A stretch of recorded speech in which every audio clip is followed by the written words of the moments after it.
I think oftentimes because we're over here on our side, like almost kind of bracing ourselves for getting in trouble, because this whole process is uncomfortable.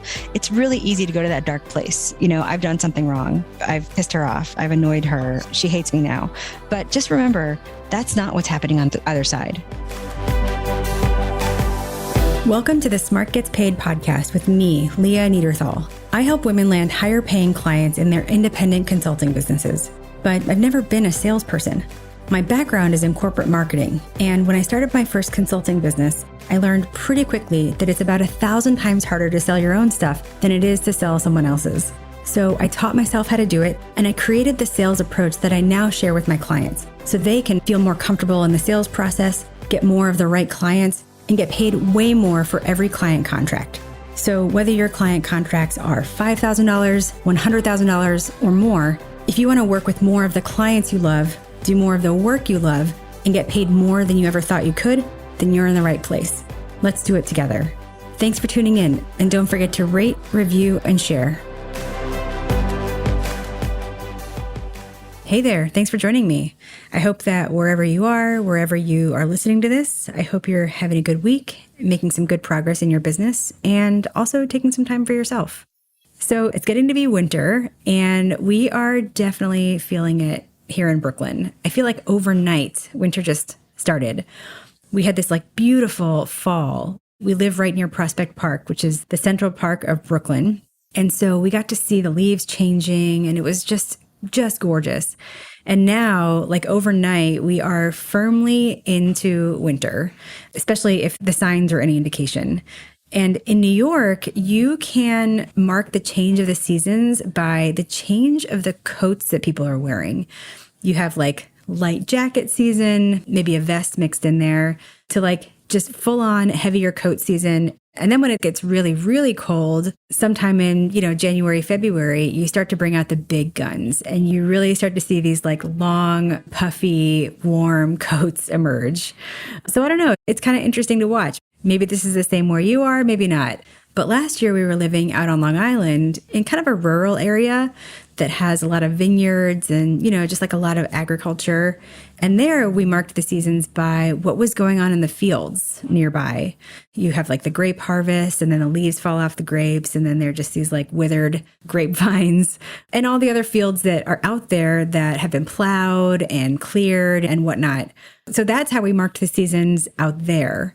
Now that we're back in the city and, in a city like ours where everybody walks everywhere and everyone's out, you don't mark the change of the seasons by the crops, of course, you mark it by the coats.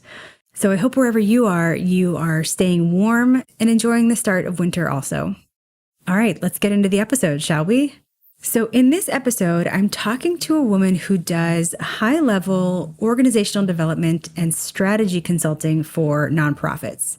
And she's coming off of a period of a lot of biz dev activity, a lot of business development activity, and it's paid off. And it's turned into some conversations with people who really want to work with her.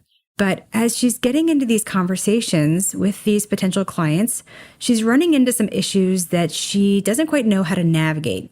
I'm going to let you listen to her tell it when we get into the conversation.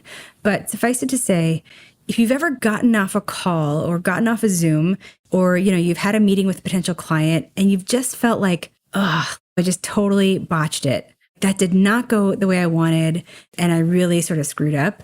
Then if you've ever felt like that, then you will really appreciate this conversation. I want to send a huge thank you to this client for allowing me to share this conversation with you. So take a listen, and at the end, I'll come back and share a lesson that you can apply to your business. The purpose of this call is just to check in and see how things are going so far. We can talk about what you've discovered through the first strategies we sent, or we can talk about, whatever's on your plate right now, whatever's on your mind. So how can we make this a really valuable call for you? Yeah, I just want a quick line of visibility. So I think probably prompted by the rush to get in touch with people before the end of June, I'm just coming off of what has felt like too much external for my introverted self. Okay. Yeah. So I feel like it's just coming to me that I've been revving high for about a month, and almost, I don't say, well, just say it, like over indexing on business development. Oh, okay. Okay. Yeah. Is that something that, did I make you do that? Or No. okay. No, I just want to make no, sure.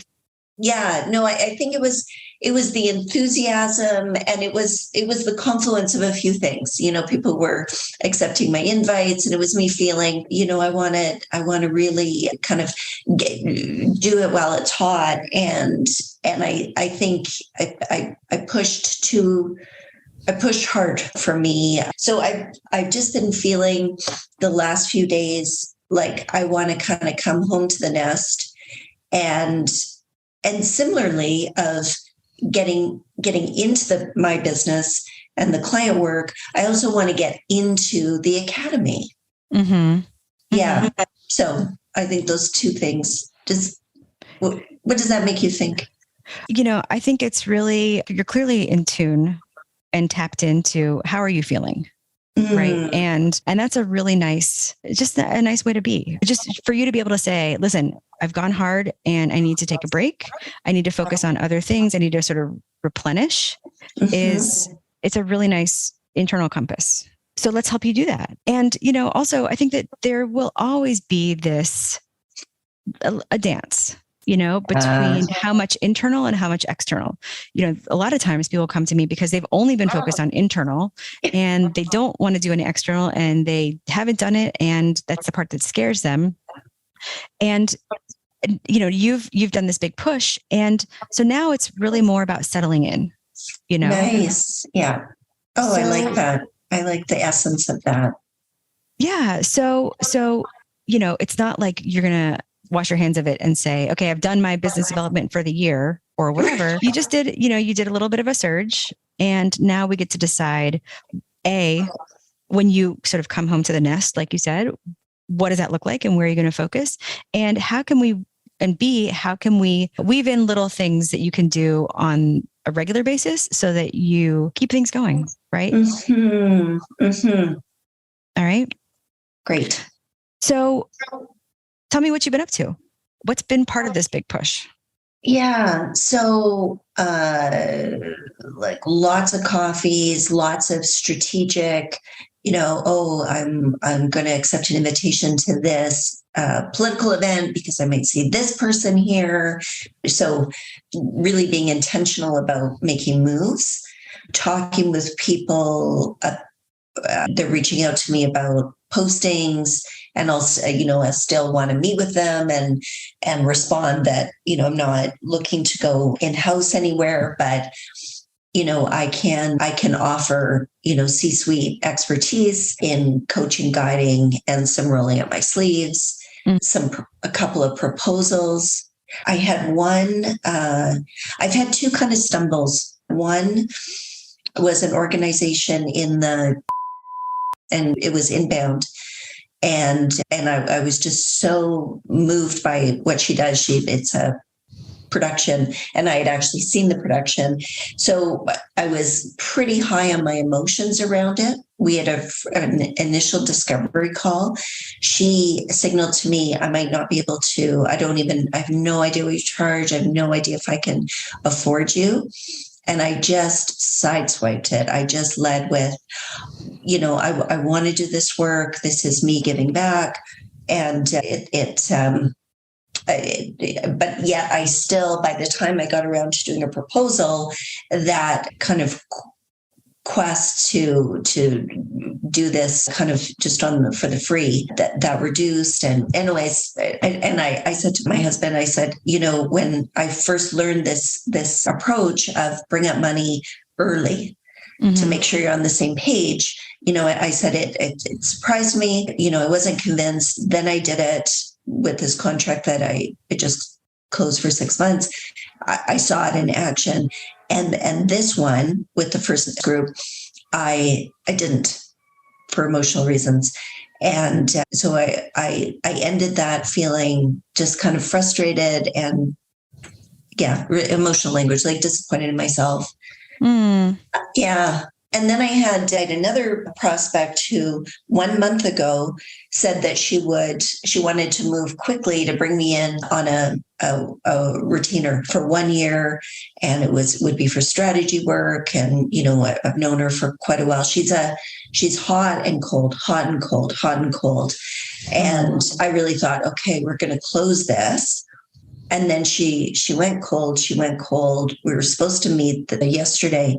And that was, I think, the third or fourth time that we were supposed to get together and really nail it out. And then she just pushed back from that. And so I did say to her, because she said, starting in September. And so I just said, September feels really close. I am holding space. Would love to work with you. Can I just get a check-in from you that you do want to move forward, that you are interested in? And I haven't heard from her. This was like 36 hours ago. So I'm feeling a little bit kind of vulnerable. Yeah. Well, and I can certainly appreciate that. It's the only thing that comes to mind is like a dating metaphor. Do you want to go out again? Yeah. Do you want to go out again? And it's like not hearing back, or feeling like you've embarrassed yourself in a conversation and then just kicking yourself, Yeah. Well, so, I can understand that the feelings of these are the same, but the scenarios are really different. So in the first one, listen, the reason why you are in this business is because you care. Mm-hmm. And, you're certainly not going to take on projects or clients that you don't have some type of affinity for, if pick a cause that, would just make your hair stand on end, right? Like you're not going to work with them. So of course, exactly. Thank you. So of course, this group, it's part of your passion. So, listen, you've learned this new skill about how to talk about price and how to lead a conversation and how to stay really present in the conversation. And you know what? You just learned it like 3 weeks ago. Yeah. I mean, does this, I don't know, what's the laughing? Well, it's like, self-compassion, right? I'm still practicing. You are still practicing. And sometimes you're going to get it and feel really good about it and feel like, okay, I've got this. And other times you're going to be like, for whatever reason, you're going to skip a step, or you're going to get so swept up in the cause, right? Just like you did. So self-compassion, right? I bet that you expect to, you hold yourself to really high standards, and you on some level expect to be good at things immediately, but this is still a skill you're learning. Thank you.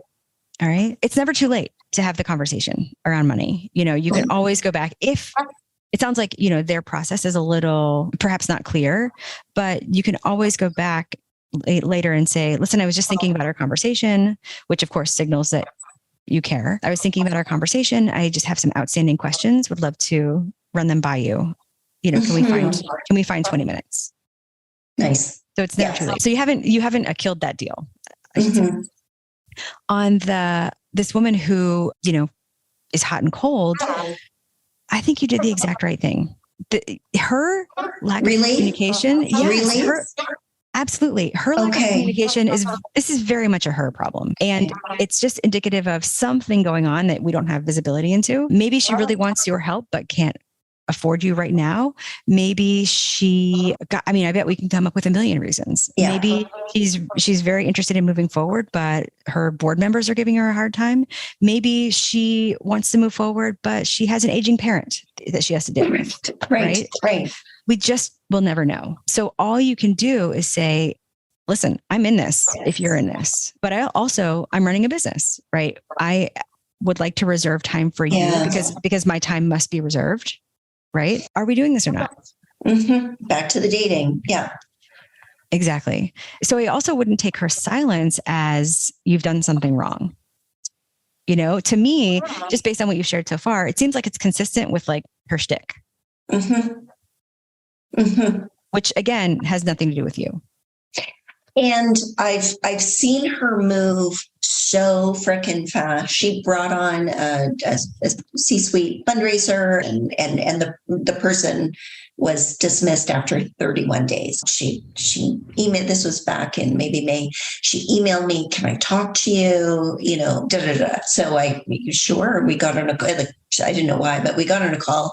She presented the situation. I think I kind of walked her off a ledge, but balancing, like, I'm available to help in the interim. And then we got off the phone and she said, oh my God, you made me feel so much better. And almost like then she did, like, I think I made her feel too much better, because then I took her pain away. And so, like, I'm not yet, my offer is not yet lined up with what's really causing her pain.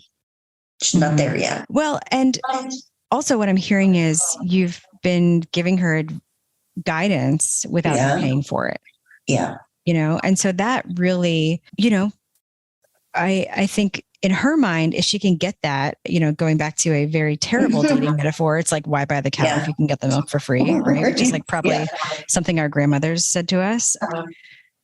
So I think really it just reminds me that, like, you're focusing the conversation on the work and the relationship and, like, do you want my help? Right? Like, officially is a really good move, because otherwise, as somebody who wants to help, your challenge will always be, how do I not help for free?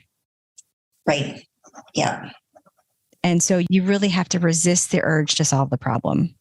Even if it's like a little bit uncomfortable, even if you are hearing her say something and you're like, oh my God, I know what's going on. And I know I can help. As long as you continue to do that, you're going to give her a pass to not actually hire you. Yeah. Yeah. So, let's just chalk it up to, you gave her a taste of how you help, how you think, you've provided value, and really now it's up to her. Okay. So even though she's not replying to me, like, my instinct is not to circle back and say, oh, like, I don't feel the next move is mine at this point. I agree with that. I think that you should put something on your calendar. I mean, at least I should say, I agree with that, at least not immediately. If, I don't know, I would give it like 2-3 weeks. Normally I would say you follow up sooner, but you've clearly been in conversation with this woman, for quite some time. I'd give it 2 or 3 weeks, put something on your calendar that says follow up with so-and-so if no response, and go into the portal and find the breakup email. Oh. Because the breakup email is something that it's basically like, hey, it seems like this is no longer a priority for you. So I forgot exactly how it's worded, because but the template is in there for you to use. But basically, it's like, seems like this is not on your radar anymore. It's not a priority. If something changes, let me know. And it just gives them a pass. And so usually what happens when you send that is, well, most of the time people actually respond and they say, oh, no, we want to move forward. But it's not designed to play mind games, right? It's designed to set yourself free. It's designed to, yes, please cut me loose so that I can focus on other things. Because remember, I am a grown-ass woman running a grown-ass business. Nice. Okay. I will have a look at that. Thank you.